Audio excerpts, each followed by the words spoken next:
Selamat datang di podcast kita, podcast kelompok 5. Saya adalah Raditya Rospati yang akan menemani Anda pada podcast ini.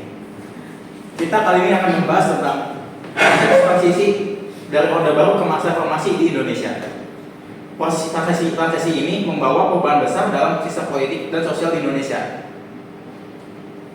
Mari kita mulai dengan latar belakang Orde Baru. Orde Baru dipimpin oleh Presiden Soeharto dari tahun 1966 hingga 1998. Pada masa ini, Indonesia mengalami pertumbuhan ekonomi yang pesat, tetapi juga diwarnai dengan pelanggaran hak asasi manusia dan korupsi. Kami berkesempatan untuk berbicara dengan saya Kaisar Badarudin dan saya Raffi Syalada. Saya Muhammad Adi Praida. Oke, untuk kalian satu dari kalian, apakah ada yang bisa kalian jelaskan lebih lanjut tentang kondisi sosial dan politik pada masa Orde Baru? Mungkin bisa mulai berbeda. Pada masa Orde Baru Indonesia mengalami peningkatan ekonomi yang signifikan, tetapi juga diiringi dengan penindasan terhadap lawan politik dan pelanggaran hak asasi manusia.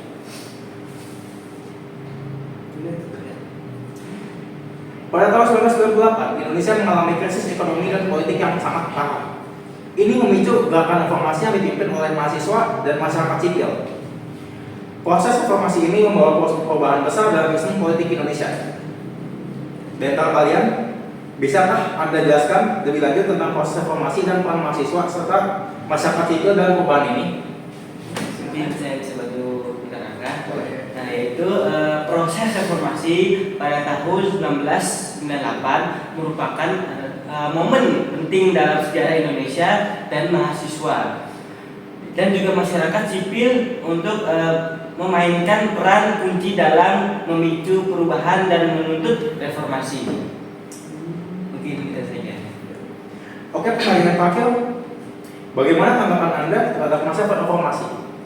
Menurut saya, tanggapan reformasi itu memiliki dampak positif dan dampak negatif. Dampak positifnya kayak demokratisasi itu yang muncul di masa reformasi. Ya, kayak reformasi itu membawa Indonesia menuju demokrasi dengan pemilihan umum langsung dan pengakuan hak asasi manusia. Terus ada peningkatan transparansi. Reformasi membawa peningkatan transparansi dalam pemerintahan dengan menggunakan teknologi informasi dan komunikasi. Jadi kita tuh lebih terbuka sama pemerintah gitu. Terus ada pengakuan hak asasi manusia juga. Reformasi membawa pengakuan hak asasi manusia dengan pengesahan undang-undang hak asasi manusia. Jadi nggak ada tuh kayak pembunuhan massal gitu, kayak apa namanya? Penembakan massal, kayak orang-orang bertato ditembak-tembakin kan. Kalau zamannya reformasi dan ada dulu. Terus ada peningkatan partisipasi masyarakat. Di reformasi ini membawa peningkatan partisipasi masyarakat dalam proses politik dan pengambilan keputusan. Jadi orang-orang lebih bebas untuk menyampaikan pendapatnya Dan tidak ada tekanan ya kepada masyarakat. Nah itu. Terus namun pas masa reformasi juga memiliki beberapa tantangan dan kelemahan. Nah, kelemahan itu ada kayak kerusuhan sosial. Reformasi diawali dengan kerusuhan sosial dan kekerasan yang menyebabkan korban jiwa dan kerusakan infrastruktur. Karena masih ada beberapa orang yang mendukung Soekarno, Soeharto. Masih ada yang sama Soeharto. Makanya TikTok lah. Terus juga zaman itu kan kayak Timur Leste lagi panas-panasnya kan. Betul. Terus ada lagi korupsi sama nepotisme. Ya ini kayaknya setiap presiden juga ada. Terus ada pengangguran dan kemiskinan.